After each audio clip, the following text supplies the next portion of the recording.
बिस्मिल्लाहिर्रहमानिर्रहीम जी, अस्सलाम वालेकुम। मैं ज़ीशान फ़रीद एक मरतबा फिर आप दोस्तों की खिदमत में हाज़िर हूँ। आज हम इंतहाई अहम मगर एक गैर मकबूल फ़सल के ऊपर बात करेंगे।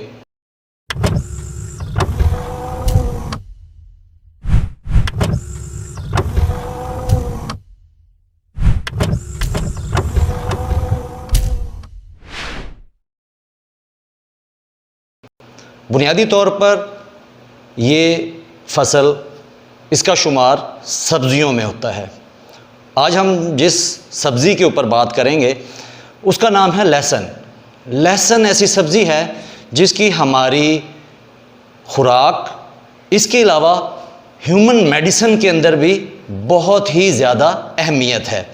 और लहसुन का इस्तेमाल हम रोज़मर्रा खानों के अंदर रोज़ाना की बुनियाद पर कर रहे होते हैं।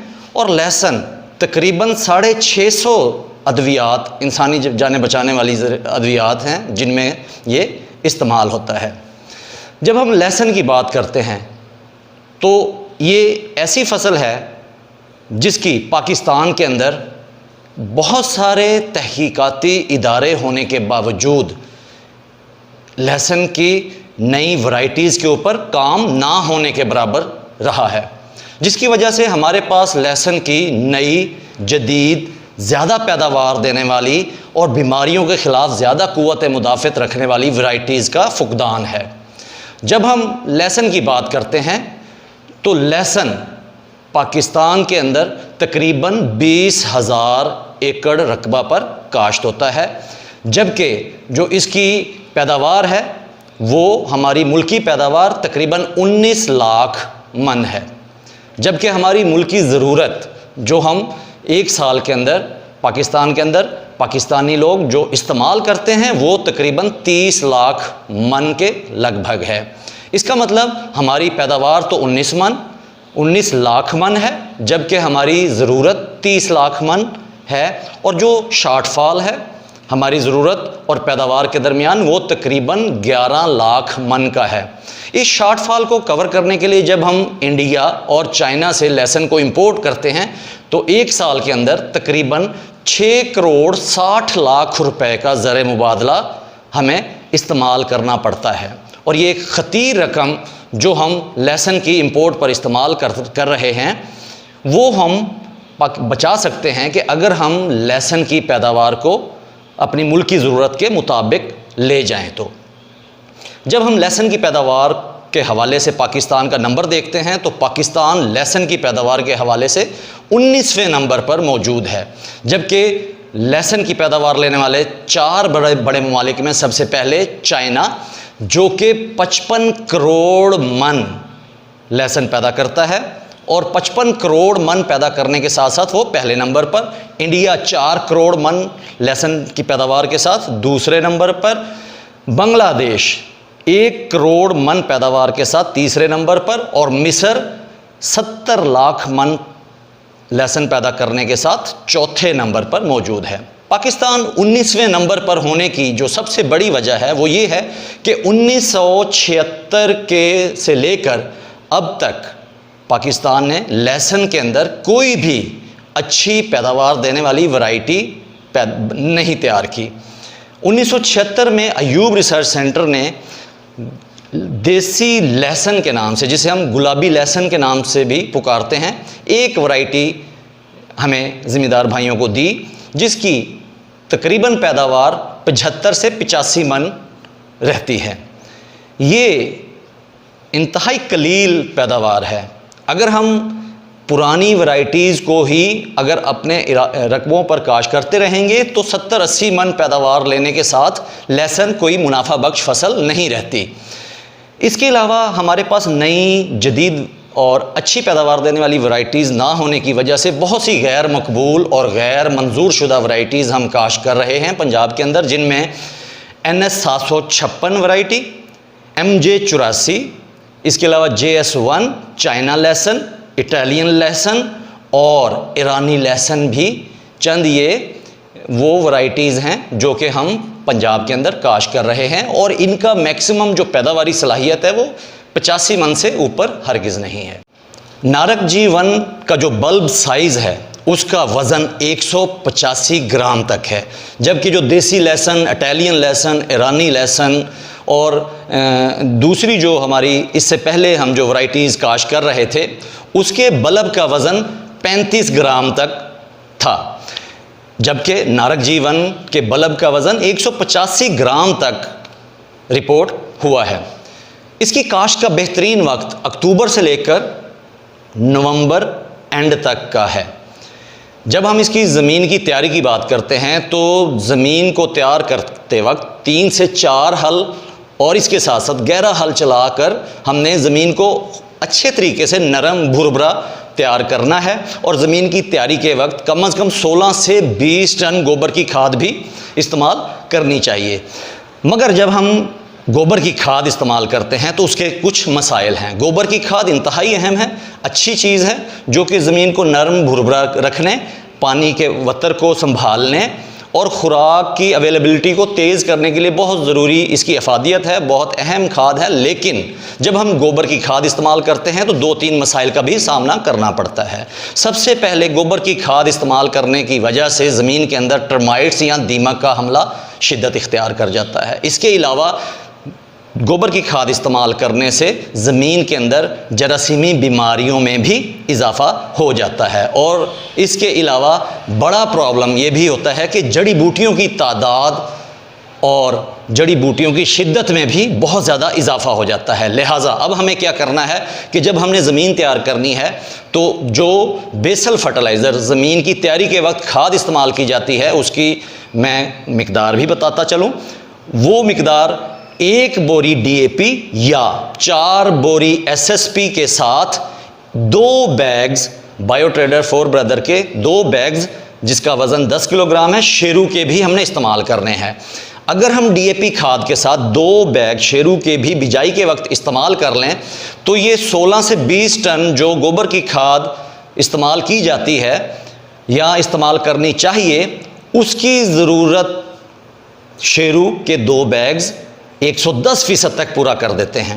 ना ही दीमक के हमले में इजाफ़ा होता है, ना ही जरासीमी बीमारियों में जरासीमी बीमारियों का जो है इजाफ़ा होता है, ना ही जड़ी बूटियों की तादाद में इजाफ़ा होता है, बल्कि शेरू के इस्तेमाल से ज़मीन नरम भुरभुरी रहती है, वत्तर ज़्यादा देर तक कायम रहता है और जो फर्टिलाइज़र हम जो खाद इस्तेमाल कर रहे होते हैं उसकी पौधों तक फराहमी भी ज़्यादा अरसे तक और ज़्यादा मिकदार में जारी व सारी रहती है।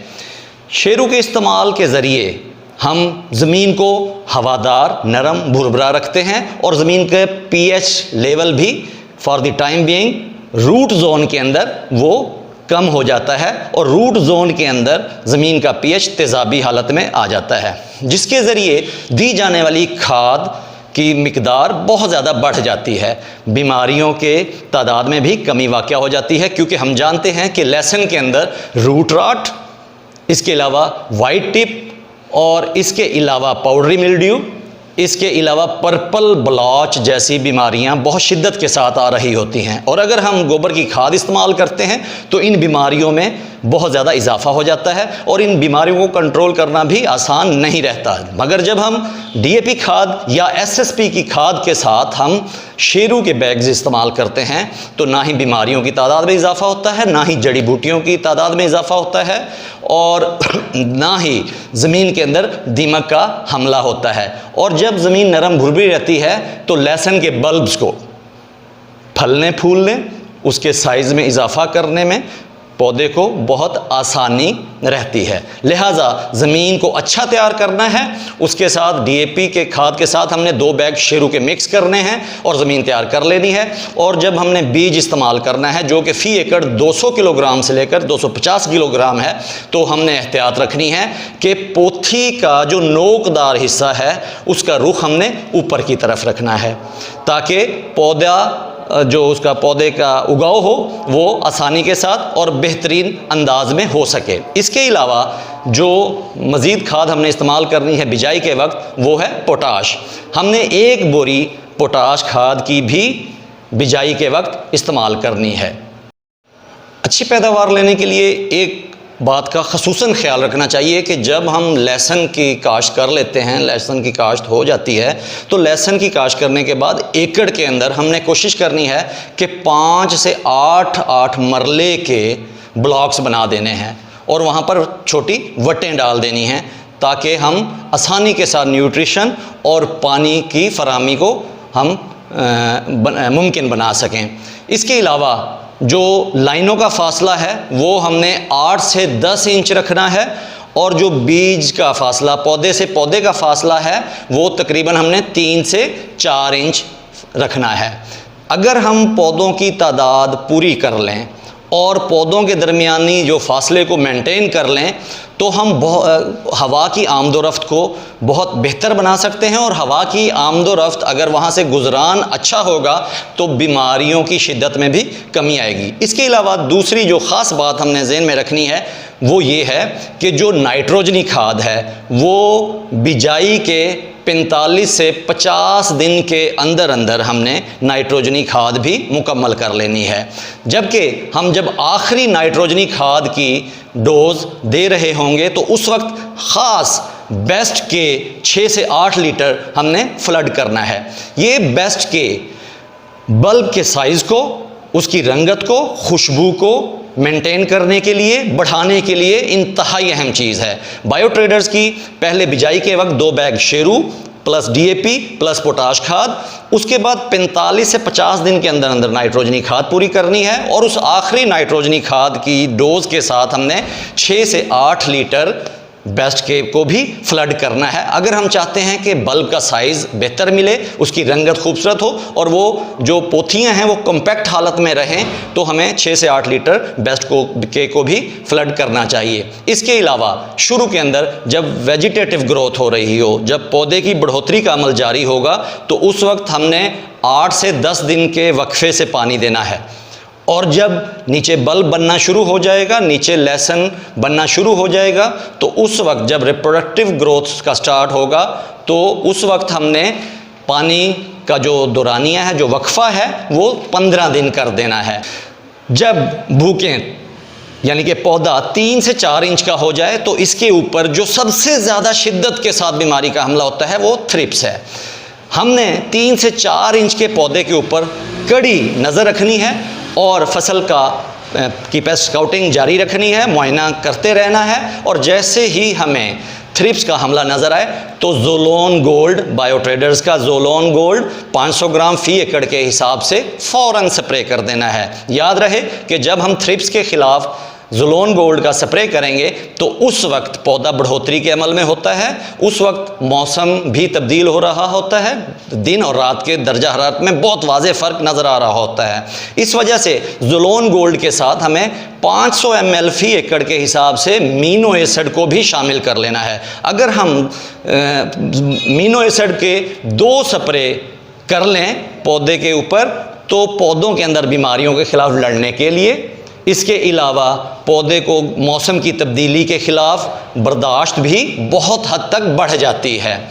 इसके अलावा मैं ज़िक्र कर चुका कि लहसुन के पौधों के ऊपर फंगल बीमारियों का शदीद हमला होता है, जिनमें सबसे मशहूर, सबसे ज़्यादा आने वाली पर्पल ब्लॉच है।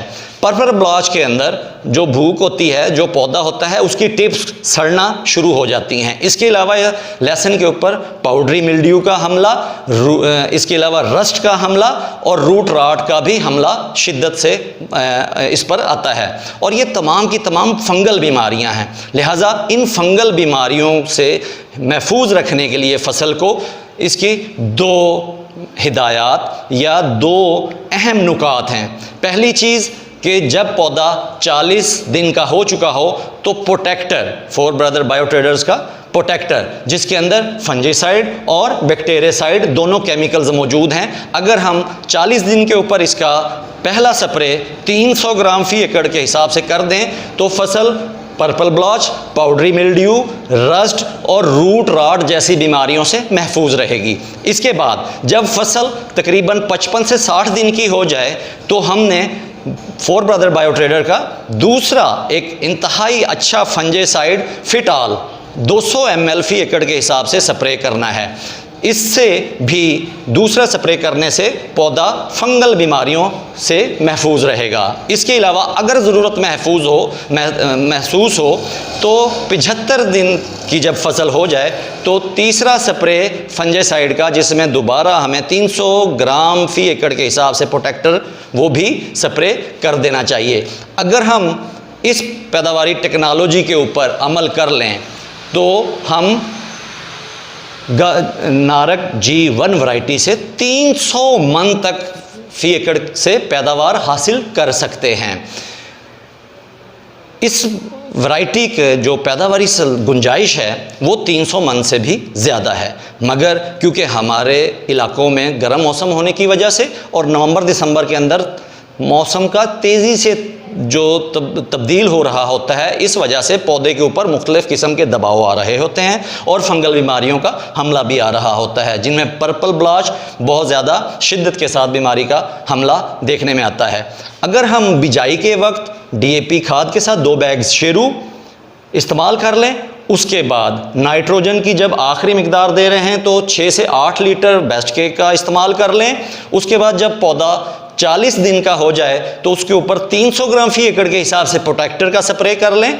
55 से 60 दिन पर फिटॉल 200 ml फी एकड़ का स्प्रे कर लें और 70वें दिन पर जाकर अगर हम दोबारा 300 ग्राम फी एकड़ के हिसाब से प्रोटेक्टर का स्प्रे कर लें तो हम ना सिर्फ पौधों को बेहतरीन खुराक मुहैया करवाएंगे बल्कि हम मुख्तलिफ बीमारियों से भी महफूज रख सकेंगे और इस तरह हम अपनी बेहतरीन पैदावार, जो कि हमारा टारगेट पैदावार है, टारगेट यील्ड है 300 मन फी एकड़, वो हम आसानी के साथ हासिल कर सकते हैं। इसके अलावा एक आखिरी बात जो याद रखनी है कि लहसुन के अंदर जड़ी बूटियों का भी शिद्दत से उगाव हो रहा होता है और हम जानते हैं कि जड़ी बूटियां ना सिर्फ खुराक, जगह, पानी, रोशनी के लिए मुकाबला कर रही होती हैं बल्कि मुख्तलिफ बीमारियों को पैदा करने का भी सबब बनती हैं। इसलिए हमें चाहिए कि हम कम अज़ कम 2 से 3 मरतबा गोडी भी कर लें लहसुन के अंदर और गोडी के ज़रिए जड़ी बूटियों का ख़ात्मा मुमकिन बनाएं ताकि हम अपनी पैदावार को महफूज रख सकें। और आखिर में जब फसल के पौधे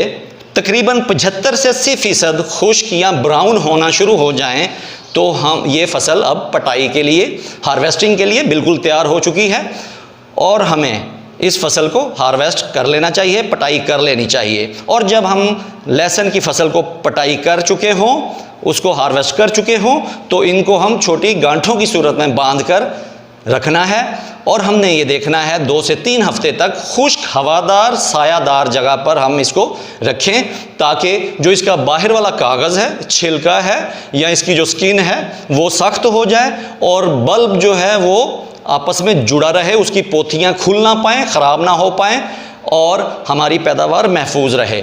और आखिरी बात कि अगर हम लहसुन की फसल को स्टोर कर लें और ऑफ सीज़न इसको सेल आउट करें तो ये इस साल भी 2020 में भी इस साल ये तकरीबन 6,000 रुपये फ़ी मन तक इसका रेट गया है। इस हवाले से अगर ये नॉर्मल हालात में भी 2500 से 3500 रुपये फ़ी मन भी अगर इसका रेट रहे और उधर से पैदावार 250 से लेकर 300 मन फी एकड़ आ जाए तो ये इंतहाई मुनाफा बख्श, इंतहाई अच्छी फसल हमारे लिए साबित होगी। लिहाजा वक्त की ज़रूरत है कि अब हमें रिवायती फसलों से हटकर गैर मकबूल मगर इंतहाई अहम फसलों की तरफ भी हमें अपना गौर करना चाहिए और हमें काश करनी चाहिए ताकि हम एक प्रॉफिटेबल एग्रीकल्चर, एक मुनाफा बख्श ज़मींदारा कर सकें। अल्लाह ताला आप तमाम दोस्तों की उम्र, रिज़्क़, घरों में बरकत अता फ़रमाए। अस्सलाम वालेकुम।